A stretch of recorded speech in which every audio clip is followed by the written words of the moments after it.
Just imagine, you are thrown into a foreign land with nothing but hazy memories.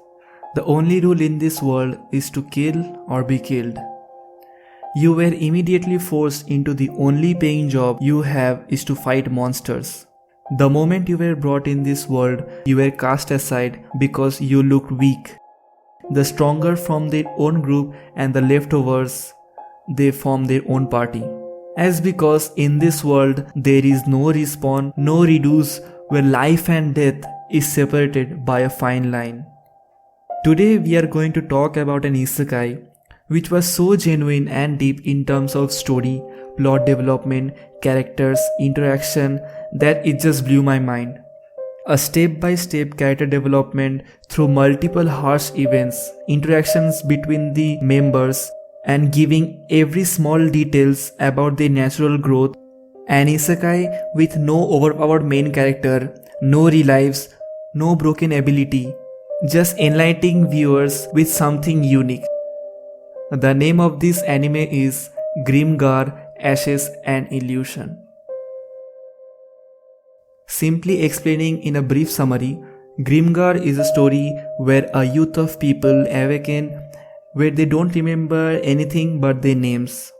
Upon exploring, a stranger told them that in order to make a living in this world, they need to join the reserve army.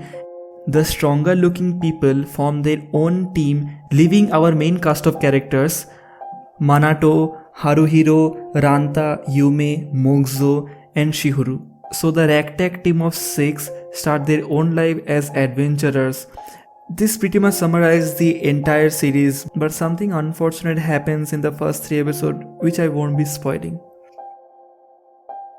Acceptance of realism.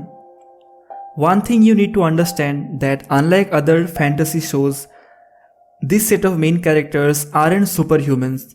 They are just normal people, those who pretty much suck at everything. At first they weren't compatible, there wasn't any coordination, their teamwork sucks, and there were a lot of issues between them. They can barely swing a sword and none of them had any prior experience. This is a kill or be killed world. The 6 of them were struggling to kill even a single goblin, which were known as the weakest of all monsters. But when they got their first achievement and got their first kill, those kids were trembling, thrown into the reality of the situation. Throughout the series, they had to carry an emotional weight, the burden of taking a living being. Desperation, fear, guilt, and all those mixed feelings made them realize that this wasn't a game and they need to face the reality. This isn't the only place where this anime shines. This show carefully develops its characters, not individually but as a whole group. I was captivated by its group development and how well detailed it was. Each and every individual had their own problems that they need to work on, developing their skills, building teamwork, and working together in order to survive. The dialogues, the interactions in this show are so genuine and casual, you can really feel the care and passion behind this work. The only complaint I see about this anime in Twitter or my anime list is its slow pacing. For me, the creators have done an super work. Yes, the initial pacing is weak, but the awkwardness for the first few episodes sets the right tone and good progression for the entirety of the series. Except pacing, there were a few flaws in the later episodes which I won't be spoiling.